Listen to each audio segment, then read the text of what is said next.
राम हरे राम जय जय राम, श्री राम जय जय राम, श्री राम जय जय राम, श्री राम जय जय राम। बोलो गणेश भगवान की जय, श्री रामचंद्र भगवान की जय, सीता मैया की जय, सियावर रामचंद्र जी की जय, उमापति महादेव की जय, वृंदावन कृष्ण बलदाव जी की जय, पवन सुत हनुमान की जय, दत्तात्रेय भगवान की जय, गोस्वामी तुलसीदास जी महाराज की जय। बोलो सब संतन की जय। जय सीताराम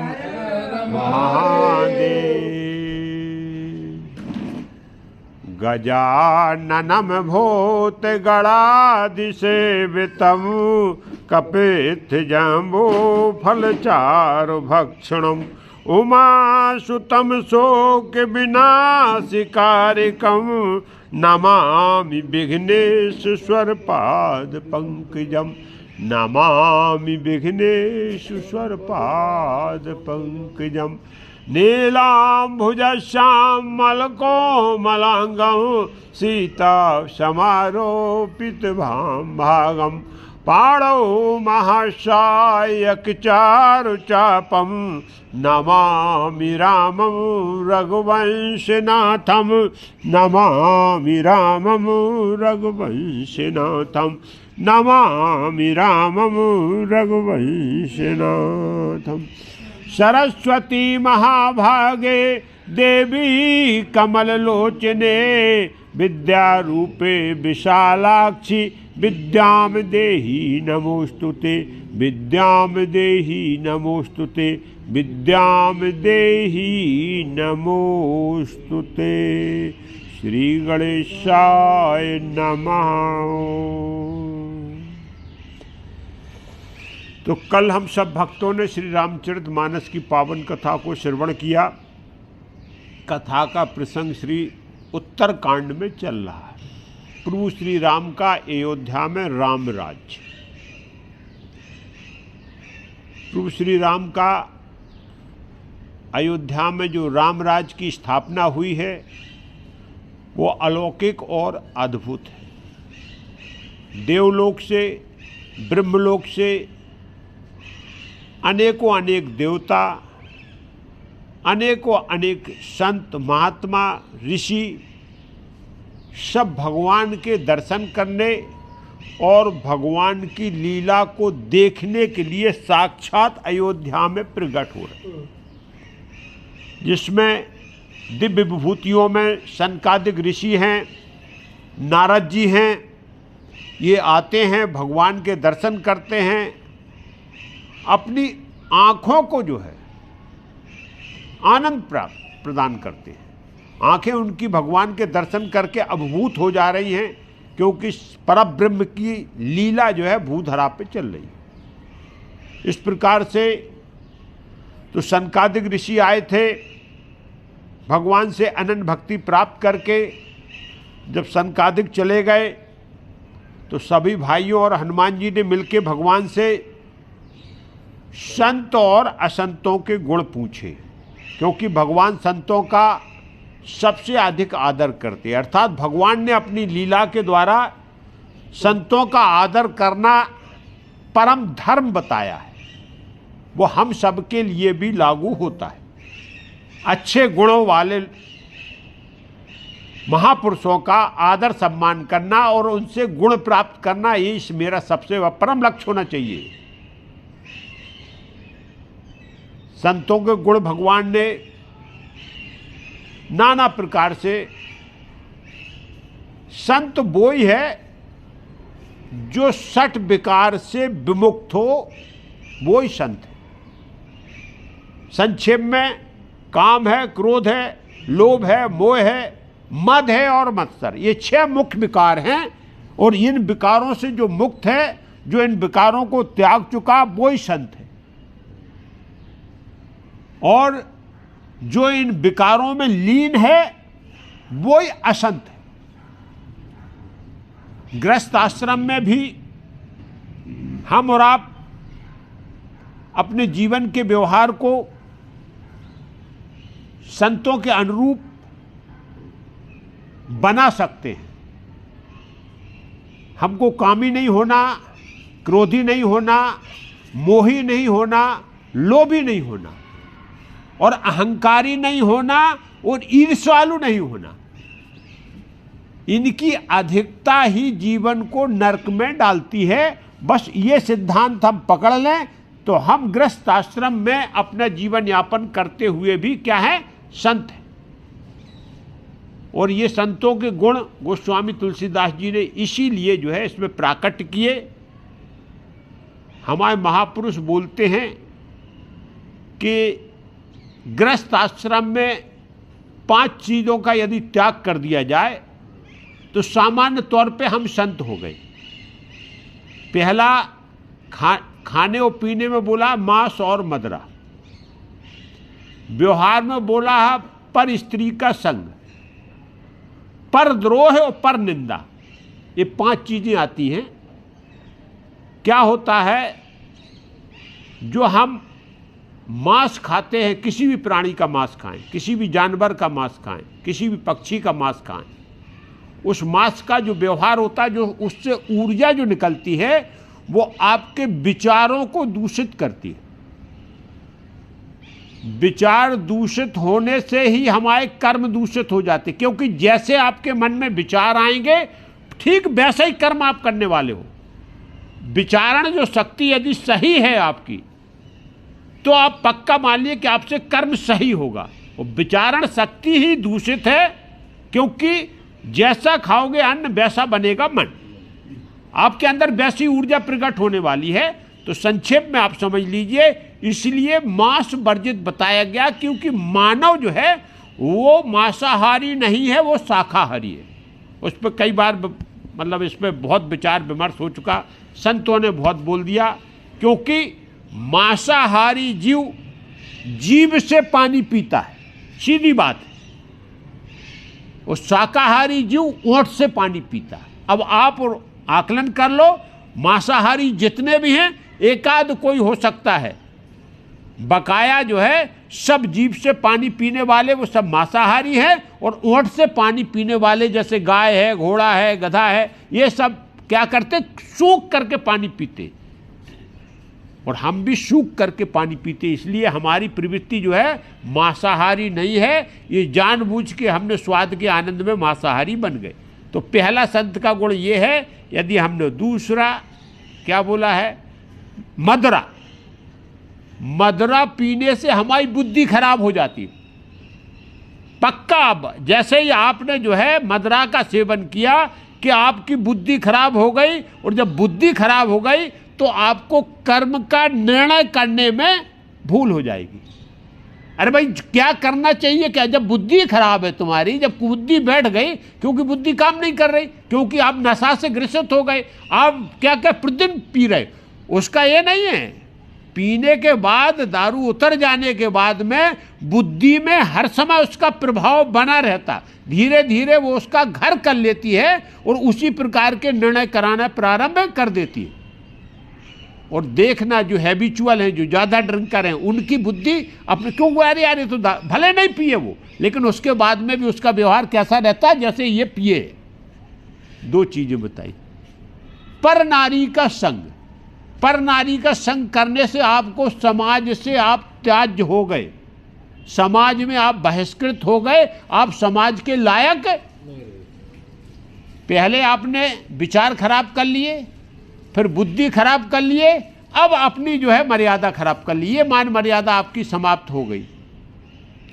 और पर निंदा, पर निंदा जो है नीके भले हम ये सब छोड़ सकते, ये ऐसे नहीं, और चीजें नहीं छूटती, लेकिन ये चीजें पर निंदा करके आप अपनी वाणी खराब कर रहे हैं, अशुद्ध कर रहे हैं वाणी दूसरे की। अरे भगवान का नाम लो, अच्छी बात करो, क्यों पर निंदा करना। और अंतरात्मा ईर्षा से खराब होती, जिससे द्रोह करते हैं ना हम, वो अपने अंदर जलन होती, कोई दूसरा नहीं उससे जलता, उसका कुछ नहीं, जिससे द्रोह कर रहे हैं ना, आप करते रहो द्रोह, उसके ऊपर क्या असर होने वाला। लेकिन आप उस ईर्षा में जब अंदर अंदर जलते हैं तो आपकी आत्मा जो है क्षतिग्रस्त हो जाती है और उससे धैर्य धीरे धीरे टूट जाता। तो ये 5 चीजें हमारे जो है महापुरुषों ने बताई हैं कि इनको त्याग कर दें हम अपने गृहस्थ आश्रम में, तो हम संत हो गए। यही संत का व्यवहार है। तो इस प्रकार से भगवान ने संत और असंतों के गुण बताए। और गुण भगवान ने क्या बताए, गोस्वामी तुलसीदास जी ने हम और आपको लिए जीवन में यही सब समझने और सीखने के लिए बताया है। अब यहाँ जो है जब भगवान बता चुके तो फिर भगवान ने एक बहुत सुंदर बात बोली। कल कथा यहाँ तक अपना गुण और दोष की हो गई थी, संत और असंतों के।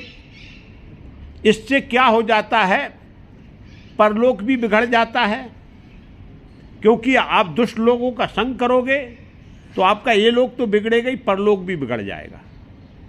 तो परलोक यदि हमको सुधारना है तो भगवान ने एक यहाँ बहुत अच्छी बात बोली है, गोस्वामी तुलसीदास उसी को ले, काल रूप तिन कहूँ मैं भ्राता, शुभ और अशुभ कर्म फल दाता, असि विचार जे परम सयाने, भजय मोह संसृत दुख जाने। भगवान राम बोल रहे हैं कि जो दुष्ट लोग हैं, जो असंत लोग हैं, जो असभ्य व्यवहार करते हैं, उनके लिए मैं काल के समान हूं, और वो जो शुभ और अशुभ जो कर्म करते हैं उनका मैं हिसाब किताब करके उनको वैसा ही फल देता हूं।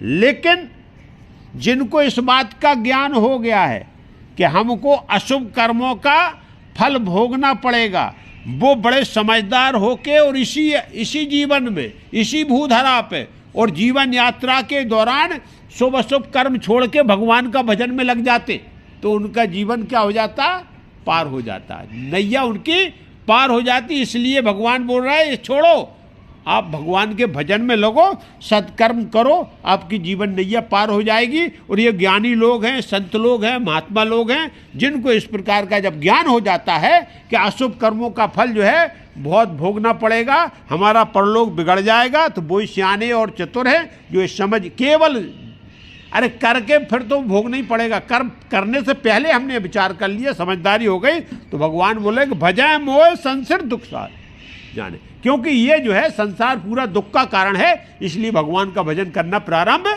कर देते। यही हम और आपकी समझदारी है कि संसार में रहते हुए हमको भगवान का भजन करना चाहिए, भगवान का आराधन कीर्तन चाहिए। और फिर प्रभु श्री राम ने बोला देखो, त्याग है कर्म शुभाशुभदायक, भजह मोह सुर नर मुनि नायक, संत असंतन के गुण भासे, ते न पर भोजन लखी राखे। जिनने ध्यान में दे लिया, बोले एक काम करो, ये शुभ अशुभ कर्म इनको सबको छोड़ दो, आप इनके जो है व्यवधान में मत पड़ो, इनमें मत फंसो, ये संसार है। शुभ कर्म करोगे तो भी संसार में आना पड़ेगा, अशुभ करोगे तो भी दोनों कर्मों को भोगने के लिए संसार में आना पड़ेगा। इसलिए ये सब छोड़ के केवल भगवान राम बोल रहे हैं कि हमको आप जो है किसके, देवताओं के, मनुष्यों के, मुनियों के, सबके नायक जान के केवल मेरा भजन करो, फिर मैं देखता हूं, मेरे को आप अपने जो है उसका मालिक बना दो, फिर मैं देखता हूं कि आपका क्या निर्णय मेरे को करना है। जब आप पिता की गोद में जाके बैठ गए तो पिता का प्यार आपको मिलने ही वाला है। इसलिए भगवान बोल रहे हैं ये सब चिंता इनकी छोड़ो, आप तो मेरी शरण में आ जाओ, फिर मैं देख लूंगा, आप चिंता करने की जरूरत नहीं। ये है। अब इस प्रकार से संत असंतों के गुणों को भाषा है, लेकिन बोल रहा है भाइयों आप पक्का समझ लिए, जिसने इन गुणों को समझ लिया, जीवन में धारण कर लिया है, वो इस भाव सागर के बंधन से पार हो जाएंगे। जिनको ये ज्ञान हो गया कि हमको क्या करना और क्या नहीं करना है, अरे हमने देख लिया कि हमको संत बनना चाहिए, तो इस भाव सागर से पार हो जाएंगे। और नहीं ज्ञान हुआ, जब हमें ज्ञान ही नहीं है तो हम जिए जा रहे, फिर जैसा जीवन निकलेगा वैसा जीवन जाएगा। तो यहाँ भगवान राम ने यही बोला बहुत बढ़िया बात। भगवान बोले देखो यही गुण है, यही संत और असंतों के लक्षण हैं। अब आप, हम और आप अपने अपने में आकलन कर लें कि कितना हम संत हैं और कितने हम असंत हैं। फिर क्या बोले, सुनहु तात माया कृत गुण और दोष अनेक, गुण यह उभय न देख हैं, देखो सो अविवेक। बोले ये सब शुभ और अशुभ गुण, मतलब ये पूरा संसार में जो भी आप कर्म कर रहे हो ये सब माया प्रेरित है। हम और आप जो है जीवन ये मिला है, भगवान ने जो हमें कर्म करने को दिया है ये पूरा माया प्रेरित है। चाहे कुछ भी करो, आप गुण देखो या अवगुण देखो, लेकिन सब में क्या माया भरी हुई है। इसलिए बोले इन दोनों को आप क्या कर दो, एक तरफ रख दो, केवल भक्ति में ध्यान दो, यही आपका सबसे बड़ा विवेक है। केवल भगवान में ध्यान दो, भगवान के, तो आपकी मति अपने आप सुधर जाएगी। फिर आपके अंदर दोष आ नहीं सकता है। सीधी सीधी बात है कि आप भक्ति में ध्यान दोगे, गुण अवगुण को छोड़ो, उनकी चिंता मत करो, भगवान की शरणागति कर लो। तो बोले हमारे पास विवेक वही है कि हम गुण अवगुण को छोड़ के केवल भगवान का शरणागति कर लें, तो हमारा जीवन आनंद से हो जाएगा। फिर बोले शिरमुख बचन सुनत सब भाई, हर से प्रेम न हृदय समाई, करह विनय यति बारह बारा, हनुमान ही हरस अपारा। और इतने सुंदर, इतने अच्छे, इतने ज्ञानमय भगवान के मधुर वचन सुन के सब भाई अति आनंद में डूब गए, प्रसन्न हो गए, प्रसन्नचित होके आनंद में डूब के। और हनुमान जी यहाँ भगवान की जय जयकार करने लगे। बहुत हर्ष हुआ। बोले प्रभु, हनुमान जी ने एक एक गुण मिलाया अपने अंदर, अति प्रसन्न क्यों हुए? बोले हाँ, भगवान ने जो बात बोली वो 100 के 100 मेरे अंदर हैं, इसलिए वो खुश हो गए। क्योंकि हनुमान जी जो है पक्के संत हैं, परम संत हैं, परम सेवक हैं, इसके लिए वो आनंद में डूब गए। बोले प्रभु आपने अच्छा ज्ञान दे दिया, एक आध गुण इधर उधर होगा उसका भी हम क्या कर लेंगे, सुधारीकरण।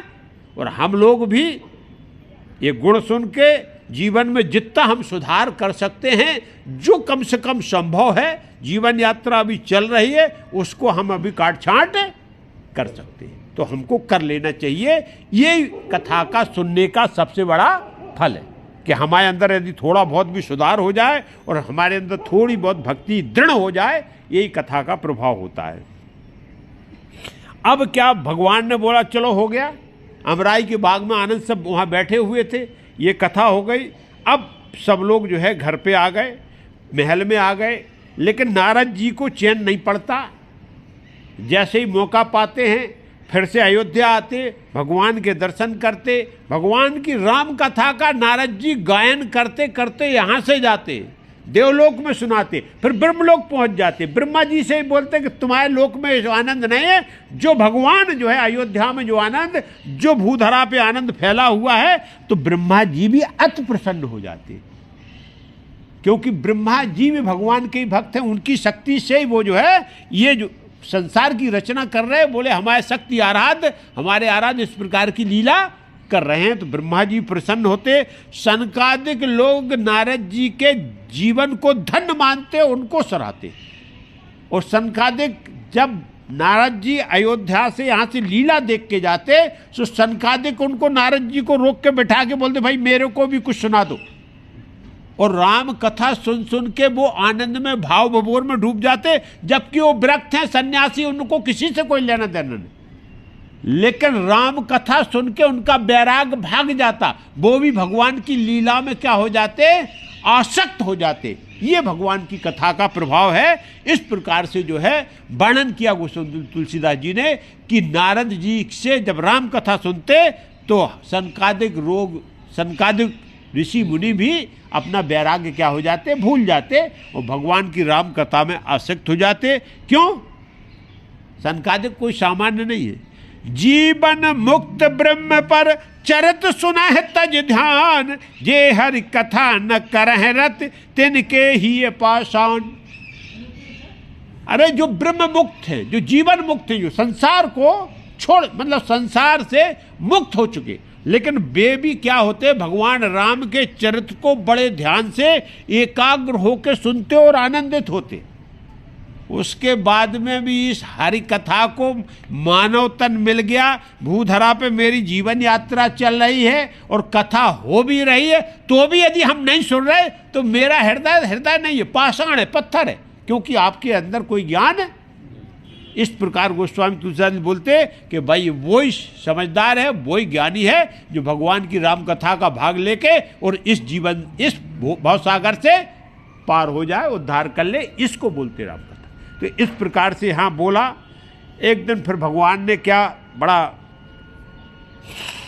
आनंद हुआ भगवान की लीला, क्योंकि अभी प्रभु श्री राम जो है नर लीला जरूर कर रहे, लेकिन अभी अपने को उन्होंने ब्रह्म के रूप में स्थापित कर लिया और बोले मेरी लीला जरूर ले। जैसे भगवान श्री कृष्ण ने प्रारंभ से ब्रह्म को रूप दिखाया, क्योंकि उनकी लीला में कोई वो नहीं थी, वो तो सीधा सीधा जो भी है, क्योंकि उन्होंने छोटे में ही सब सामने करके वो सब कुछ दिखा दिया, क्योंकि उनकी पूरी लीला चमत्कारिक थी।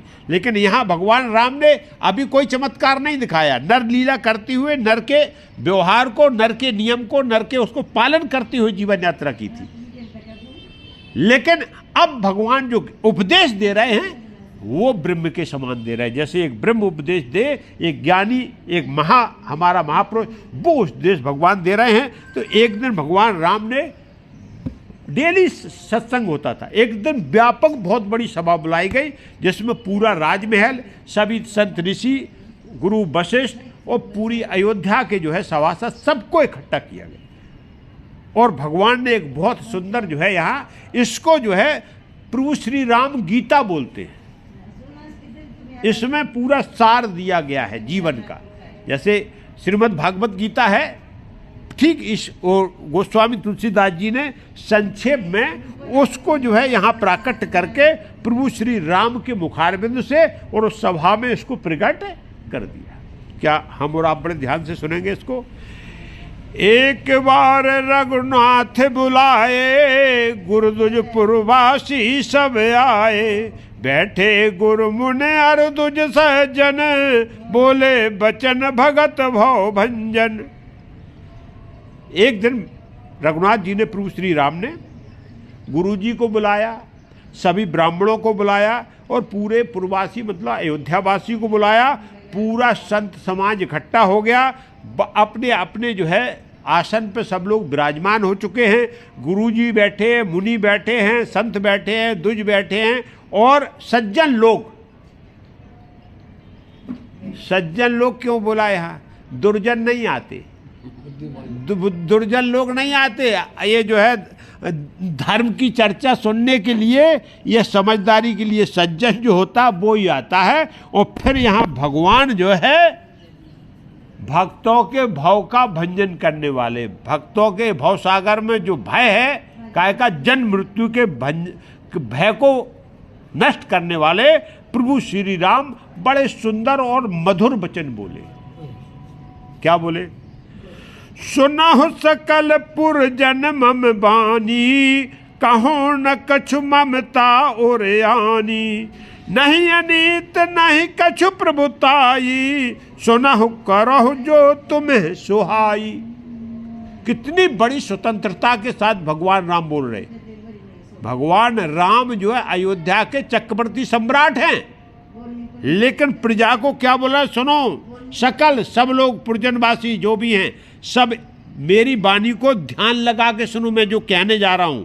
लेकिन मैं कोई ये ममता बस नहीं बोल रहा हूं, मोह बस नहीं बोल रहा हूं, ये सत्य बोलने जा रहा हूं। मेरा कोई मोह नहीं कि आपसे मैं ज्यादा प्रेम करता हूं या मेरा को कुछ तो आपसे फायदा होने वाला। मोह क्या होता है?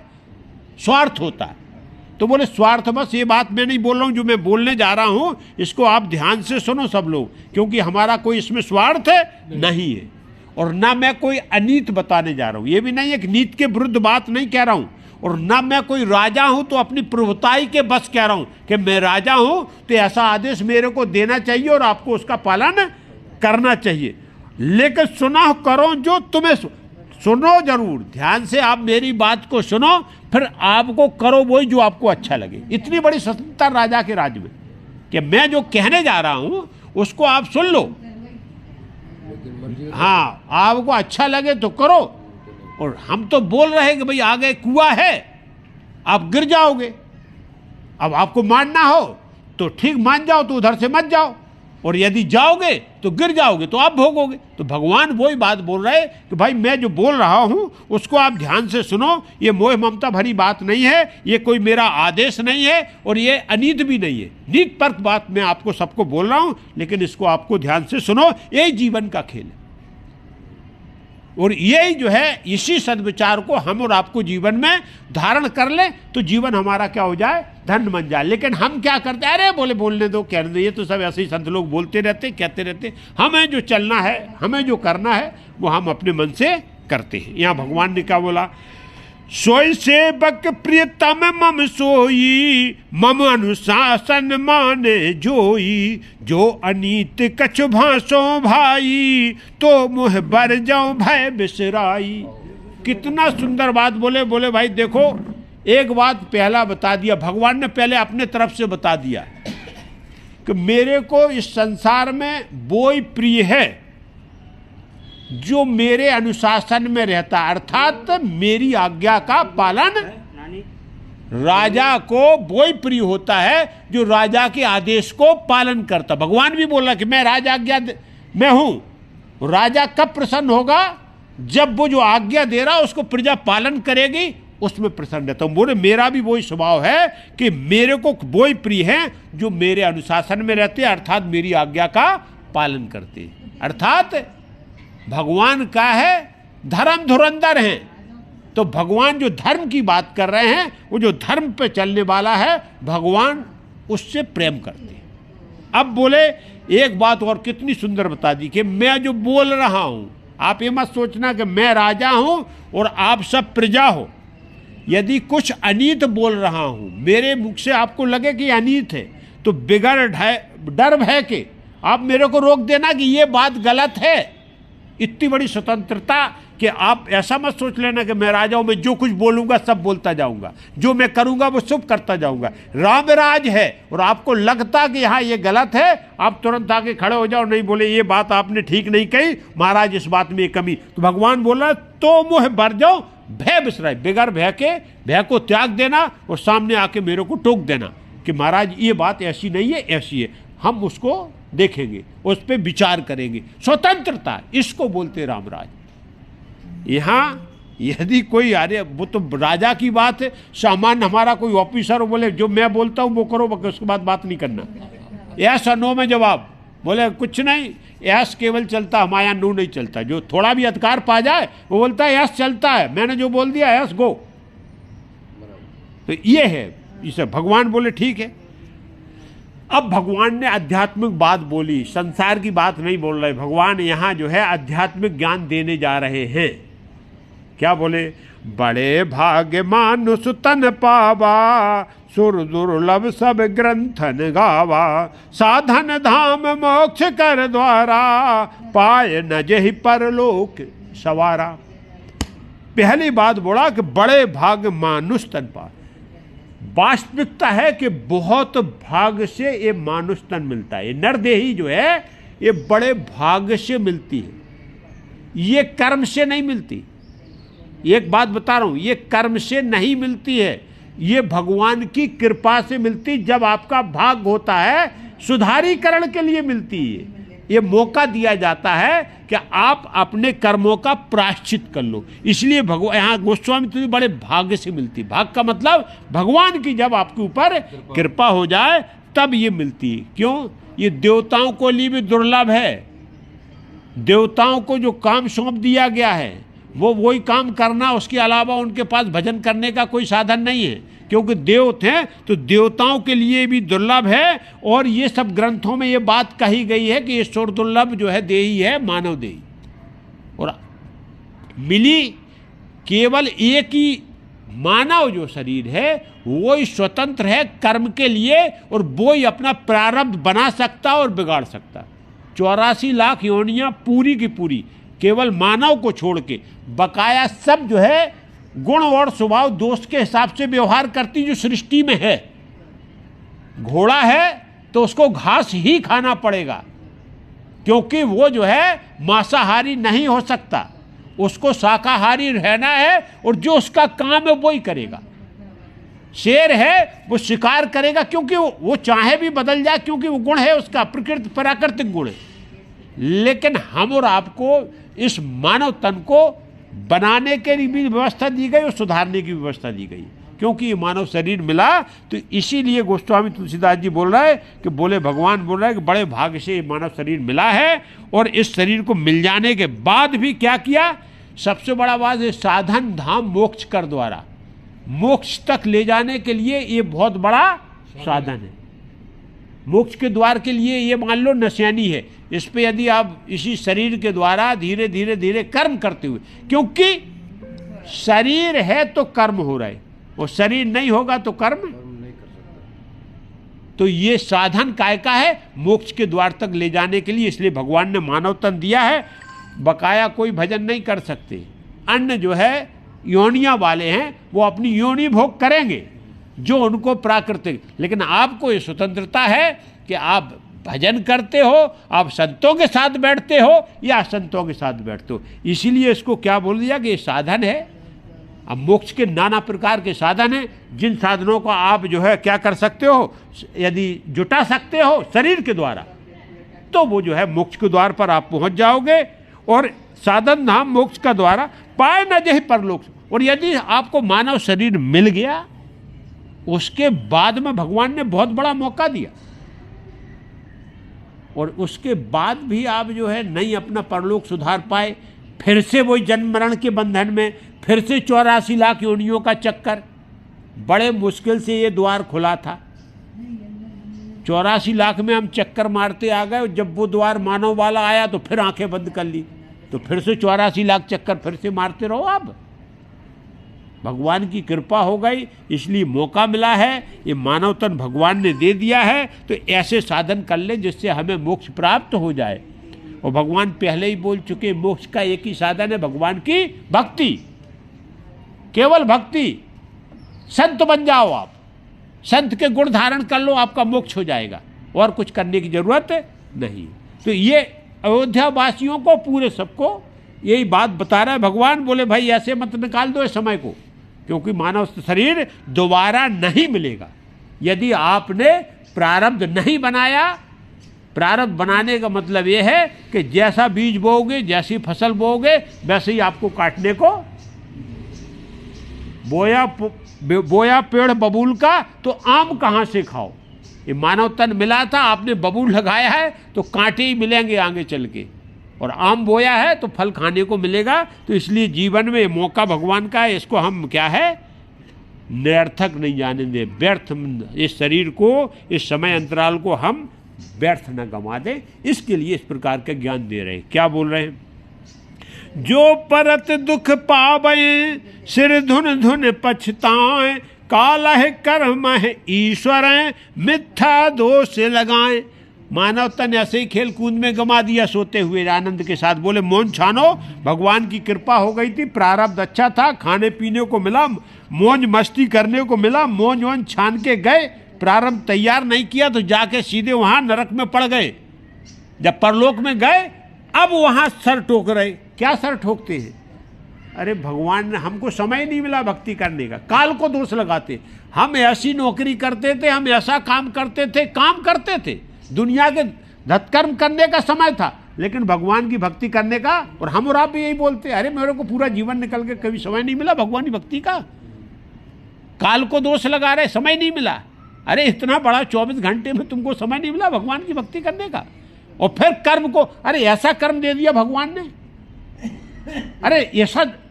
अब फिर बोलते कार्य बोले ऐसे परिवार में जन्म दे दिया। अरे वहां तो सिवाय जो है काटने पीटने के, मतलब दूसरों को दोष लगाना। लेकिन ये नहीं है कि जीवन मिला है तो हम उस समय में से, उसी कर्म में से हम भगवान के लिए भी समय निकाल सकते। कब निकाल सकते, जब हमको कोई सदगुरु मिल जाए, कोई ज्ञानी मिल जाए, थोड़ा बहुत बता दे भाई ठीक है इसमें भजन कर लो ना। अरे 24 घंटे में 24 मिनट तो दे दो भगवान को, 1 घंटे में 1 मिनट होता है। अरे 1 मिनट तो आप दो, 24 मिनट हो गए। मन से बैठ के 24 मिनट तो उसका, अरे 24 मिनट उसका क्या करो।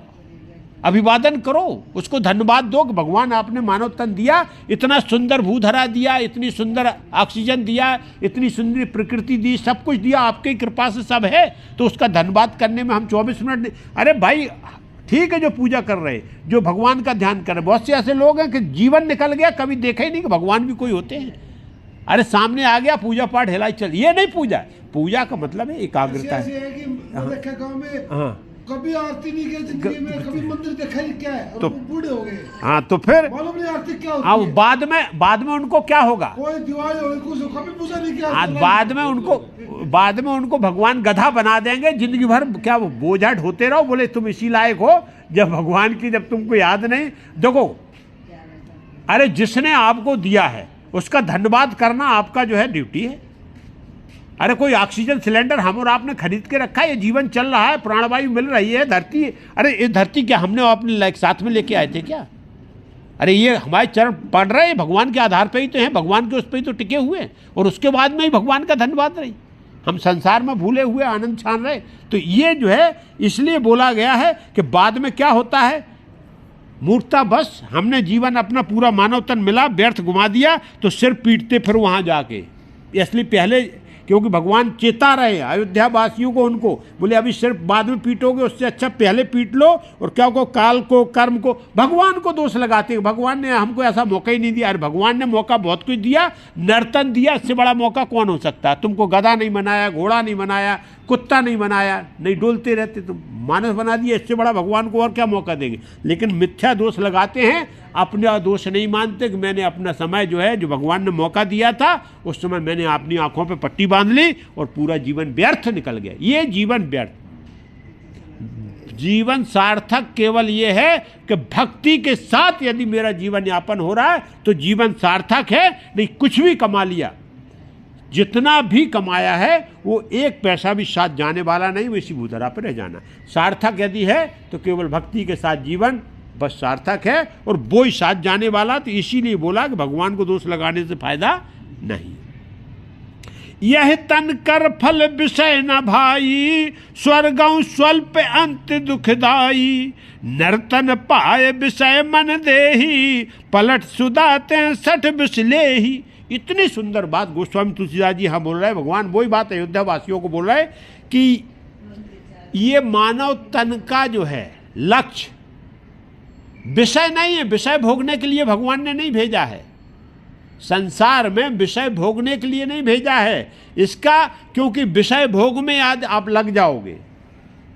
भले कुछ भी स्वर्ग में भी आप कितने दिन तक यदि शुभ कर्म करके गए, आपने शुभ कर्मों का पुण्य फल का थोड़ी बहुत गठरी बांध ली और आप गए और स्वर्ग में आपको जगह मिल गई कि छोड़ रह के, लेकिन उसके बाद जो है स्वर्ग से भी आपको क्या कर दिया जाएगा, निष्कासित कर दिया। जैसे हम एक धर्मशाला में रुके, जितने दिन तक उस धर्मशाला का किराया देने के लिए हमारे पास पैसा थे उतने तक धर्मशाला वाला रहने देंगे, उसके बाद सामान बाहर फेंक देगा।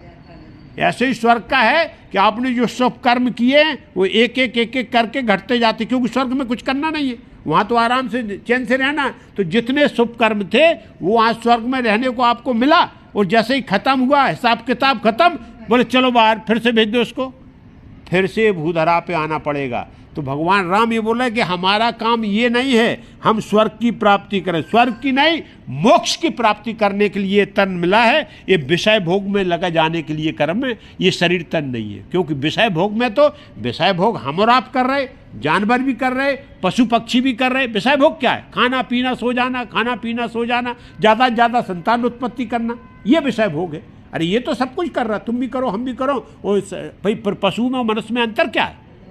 अंतर यही है कि हमको भगवान में एकाग्र होकर और ऐसा साधन बनाए कि हम जन्म मरण के बंधन से मुक्त हो जाएं। क्योंकि यहाँ भगवान ने बोला कि वो जो है स्वर्ग का भी सुख क्या रहता, वो थोड़े दिन का है, उसके बाद तो भोगने के लिए आपको इस भूधरा पे।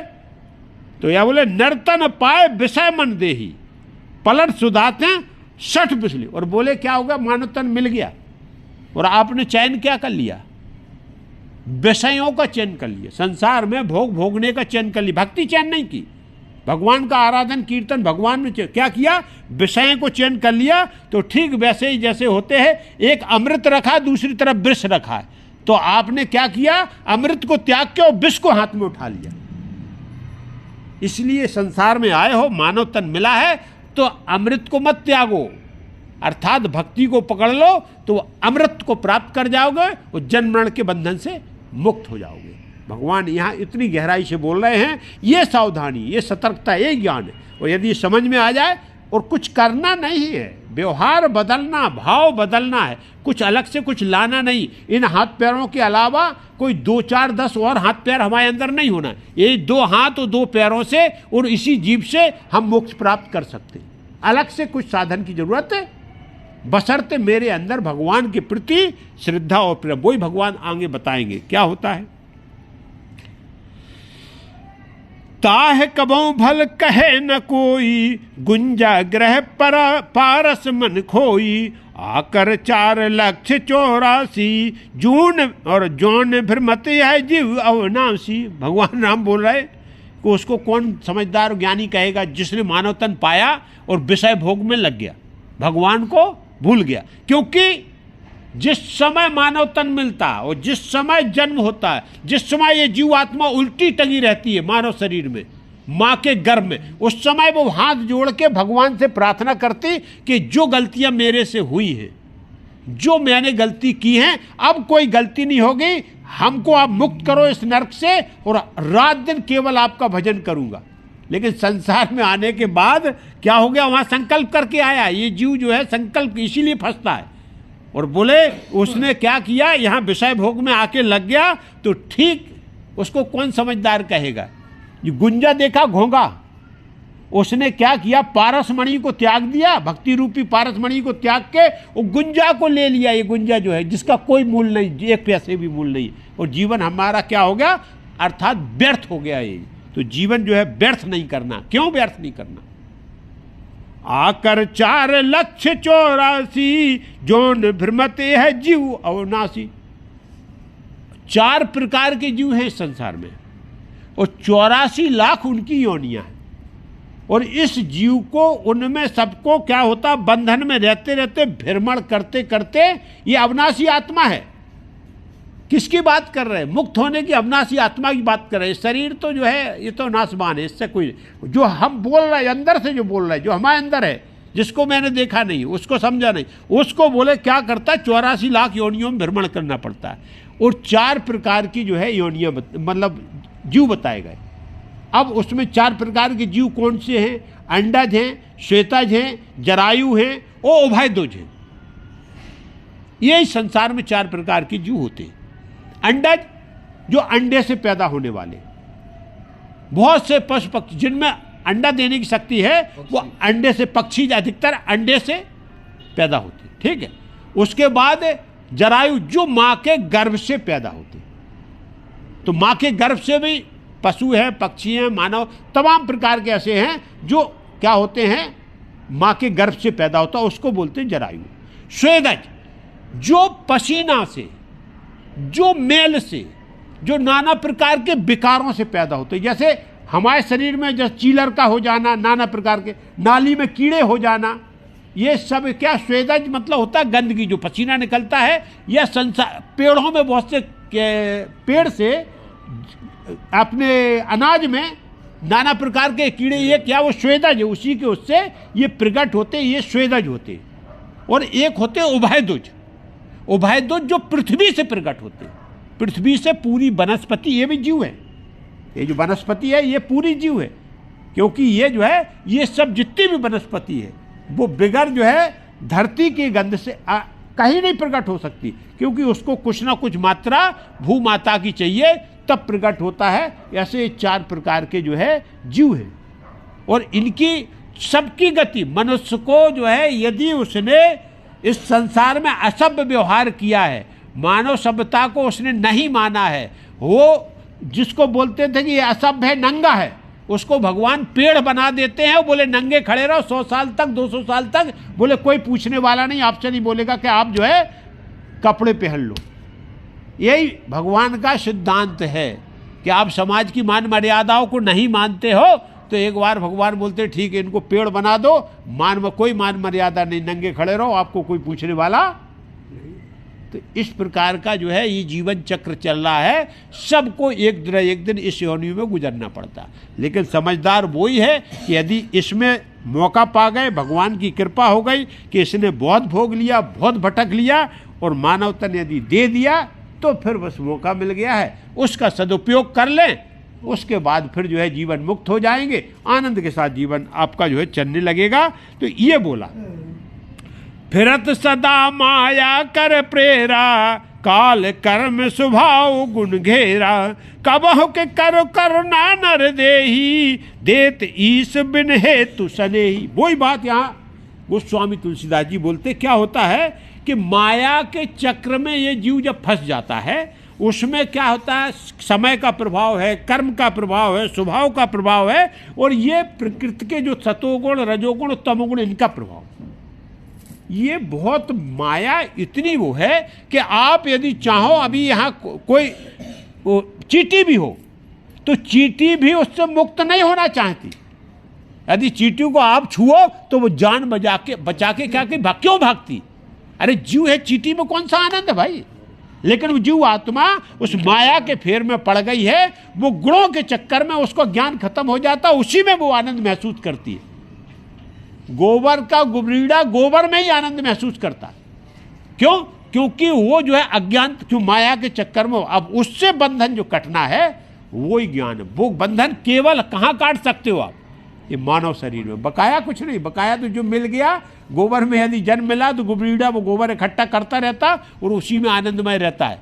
लेकिन मानव तन में ये ताकत है कि वो अपने प्रारब्ध को बना भी सकता है और बिगाड़ भी सकता है। लेकिन ये कब मिलता है? कबहु की करुणा नर दे। भगवान जब करुणा करते हैं, जब जीव को भटकते हुए 84 लाख योनियों में देखते हैं, और भगवान जब करुणा करते हैं तो नरदेही दे देते हैं। ये भगवान की बिगर कृपा के संभव नहीं है। क्या बोले? देत ईश बिन हेतु सने। जब तक भगवान की करुणा नहीं, भगवान का प्रेम नहीं, भगवान की कृपा नहीं, तब तक ये मानव तन ऐसे नहीं मिला है। ये भगवान की कृपा से मिला है। तो कभी मानव तन पाके हम ये नहीं सोचा हम ये, अरे भगवान ने मेरे को क्या किया, अरे बहुत बड़ा काम कर दिया कि हम गली के कुत्ते नहीं बने। अरे कम से कम हम मानव बन के यहाँ भगवान की चर्चा करके, अच्छा कर्म करके अपने जीवन का उद्धार कर सकते हैं। इसको ध्यान में रखना। फिर बोले क्या? नरतन भव बारद बहुबेरो, सन्मुख मर्त अनुग्रह मेरो, करणधार सदगुर दृढ़ नावा, दुर्लभ साज सुलभ कर पावा। बोले मानव तन ये क्या है? जीवात्मा के लिए साधन है। ये अंदर जो बैठा है उसका ही उद्धार होना, उसको ही मुक्त होना है। ये मानव तन तो मुक्त है, इसको क्या है, मृत्यु हो जाने के बाद अपने आप मुक्त है, पंचमहाभूत में मिल जाएगा। तो बोले ये मानव तन जो है वो भवसागर से, भवसागर जो है जिस संसार के चक्रव्यूह में, जिस माया में हम फंसे हुए, इसके लिए मानव तन जो भगवान ने दिया ये बहुत बड़ा जहाज है, और उसमें आपकी अंतरात्मा अंदर बैठी हुई है। अब भवसागर में जब जहाज चलता है तो हवा यदि पक्ष में होती तो जहाज अच्छी तरह चलता, पक्ष में चलेगी, नाव भी होगी, तो हवा यदि उल्टी चल रही तो नाव फिर चक्कर काटने लगेगी, उसी में डूबने लगती। तो ये भवसागर में ये शरीर रूपी जहाज भगवान की कृपा रूपी वायु उसको गति देती है, और सदगुरु रूप में जो है खेवर हार मिल जाते। सदगुरु जो है वो नाव को क्या है, सही दिशा में ले जाएंगे। हमें आपको नहीं मालूम है, इसको आत्मा को नहीं मालूम कि हमको किधर जाना है, लेकिन सदगुरु जब मिल जाता जीवन में तो फिर वो जहाज को क्या करता है कि वो उसका ड्राइवर बन के, उसका खेवनहार बन के फिर सही दिशा में लेके जाता है।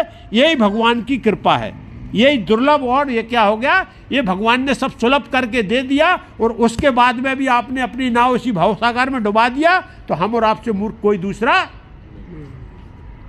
भाई संसार संतों से भरा पड़ा है, भगवान की कृपा से भरा पड़ा है। सदगुरु रूपी जो है कोई कर्णाधार हम देख लें, नाव हमारा शरीर बढ़िया बना हुआ है, अंतरात्मा विराजमान है, ये भवसागर है। अब हम यदि ज्ञान से जिसको डुबोना चाहें तो डूब जाएंगे। डूब जाने का मतलब फिर जन्म मरण के बंधन में, और यदि भवसागर से पार होना तो सत्कर्म करके जो है सीधे भवसागर से पार हो जाएंगे। यहाँ भगवान राम ने यही बोला है कि ये दुर्लभ है, और यदि ये मिला है तो इसका हम सदुपयोग कर लें, अपने मानव शरीर का सदुपयोग कर लें, इससे हम सत्कर्म कर लें, इससे हम परमार्थ कर लें, इससे हम पुण्य कर लें, तो फिर एक बार इस जो है जहाज की नैया पार हो जाना है, और नहीं फिर से ये डूबेगा और फिर से जो है इसको इसी बंधन में पड़ना है। और फिर ये गारंटी नहीं कि हमको दोबारा मानव तन इतने जल्दी मिले। तो मिला है तो उस अवसर को हमें गंवाना नहीं है। जो नर तरे भव सागर नर समाज यस पाए, सो कृत निंदक मंदमति आत्महगान गति जाए।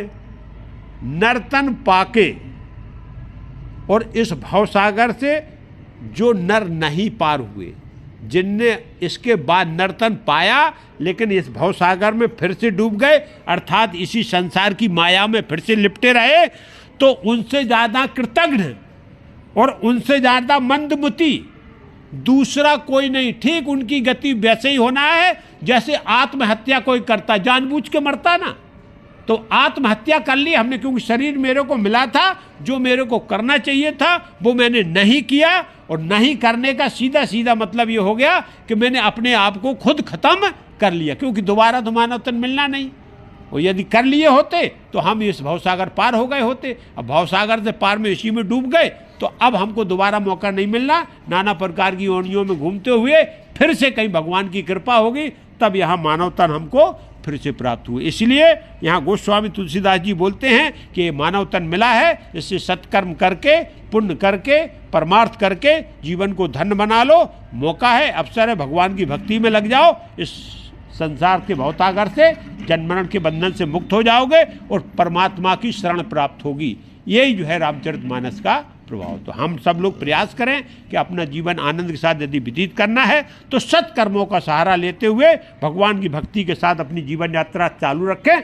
हमारा आनंद ही आनंद होगा, क्योंकि भगवान की कृपा हर समय अपने भक्तों पर बरसती रहती है। तो इसी को जीवन में ध्यान रखते हुए कल इसी प्रभु श्री राम जी की एक गीता है, प्रभु श्री राम गीता के नाम से ही जानी जाती है। इसके जो अगले वो है अवशेष है, वो कल अपन सुनाएंगे।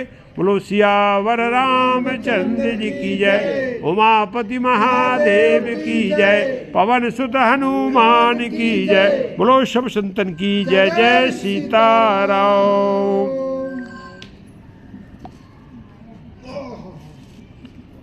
हरे राम।